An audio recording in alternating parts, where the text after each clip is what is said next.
So this video is based on external growth and it's looking at a particular strategy which is vertical integration. Now, just to remind you, external growth is when a firm is looking to expand, they're looking to grow, but by the help of another firm. And what I mean by the help of another firm is it's in terms of acquisitions and mergers. So if they're acquiring another company, they're in the driving seat and trying to take over that other company, so they own that other company. If it's a merger, it's the coming together of two firms that have agreed to come together to create this new firm. And when it's to do with external growth then, and that growing by the help of other firms, you've got lots of different strategies and lots of different ways you can do it. Now, I will go over all the different strategies, but within this one, we're going to focus on backwards and forwards vertical integration. So to begin with, if you consider the supply chain, because the supply chain is absolutely crucial for vertical integration. Because what you have to do is you have to identify where the company in question is within the supply chain and what direction that they want to go to within that external growth strategy. So let's imagine that we're in a situation where we've got a retailer and they're looking to acquire or merge with a manufacturer. So let's say they're looking to acquire a manufacturer. Now, the manufacturer is it's towards the beginning of the supply chain. It's further back towards the extraction of raw material. So the retailer is closer to the customer, but they're going back towards the raw material, towards the beginning of the journey of the product by going and acquiring that manufacturer. Now, if we're thinking about other examples and real life examples, IKEA could be an example. So with IKEA, what we've got is they're buying companies all over the world which own forests. And within this scenario, it's Romania, but they've been doing it in lots of different countries. And I'll delve into the reasons why. But another example is Halfords, and this was in 2014, acquiring Boardman bikes. Now, Halfords is a retailer, but they've gone back towards the manufacturer and a very, very famous manufacturer of high quality bikes, and they've decided to buy Boardman bikes. Now, one of the reasons why Halfords decided to do this is because, number one, they knew that Boardman bikes was a very popular and a very high quality bike, and therefore by being able to sell Boardman bikes, it's going to obviously create demand within their retailers.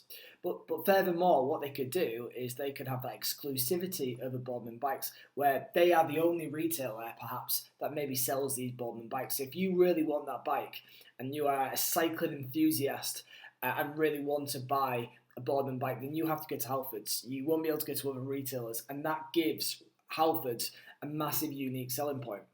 Now, when we think about IKEA and why they're buying these companies that own these forests, well, what IKEA is trying to do is they're trying to get complete control of their variable costs. Now, you can imagine wood. It's going to be obviously a significant variable cost for IKEA due to how much wood they use for their furniture.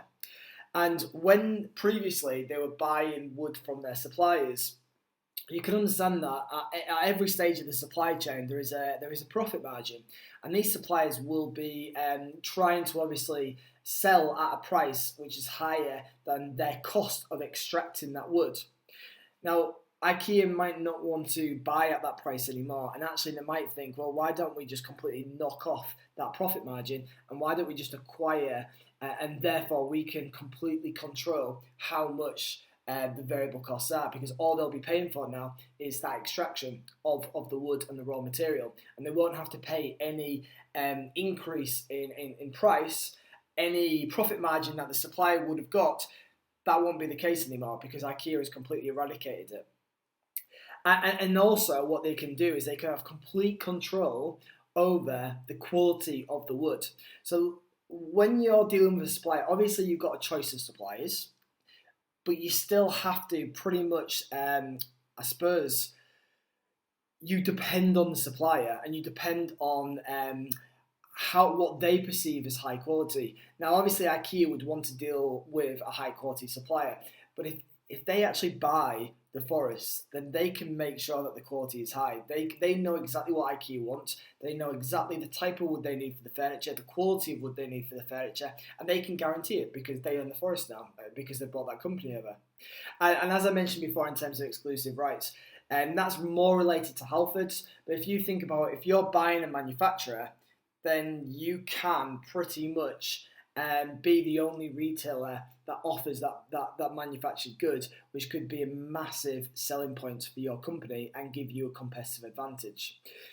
Another way IKEA has better control over their obviously supplies is that they're able to speed up distribution now.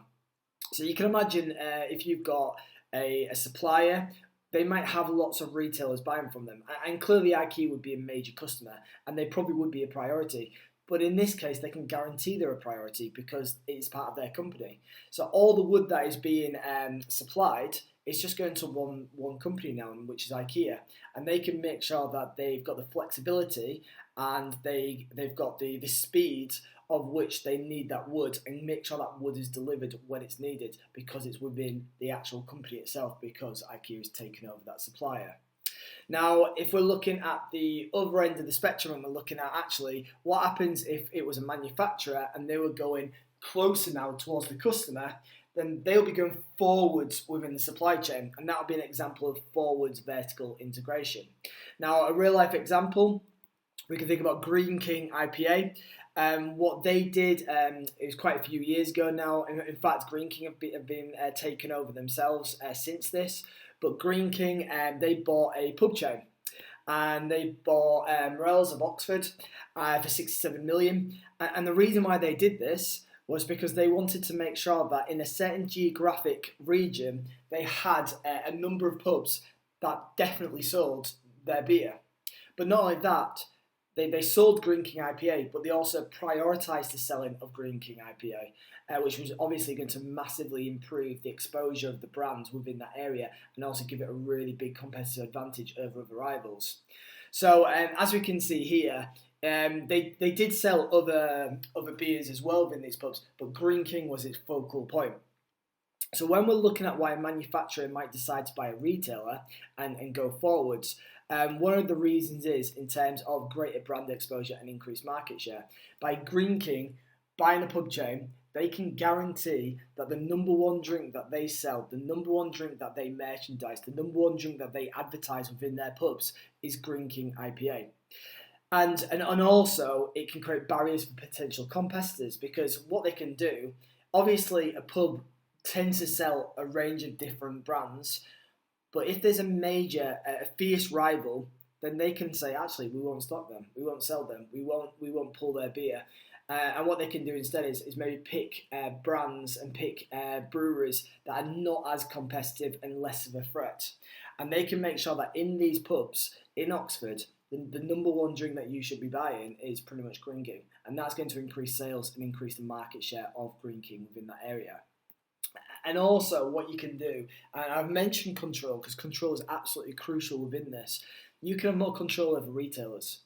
So just as retailers can have control over suppliers with backwards vertical integration, with forwards they can do the same. So they can make sure that the pub sells the drink exactly how Green King wants it to be sold. They can make sure that the brand message and the vision of the company is communicated via the retailer, and they can make sure that all the conditions of the sale is what Green King wants.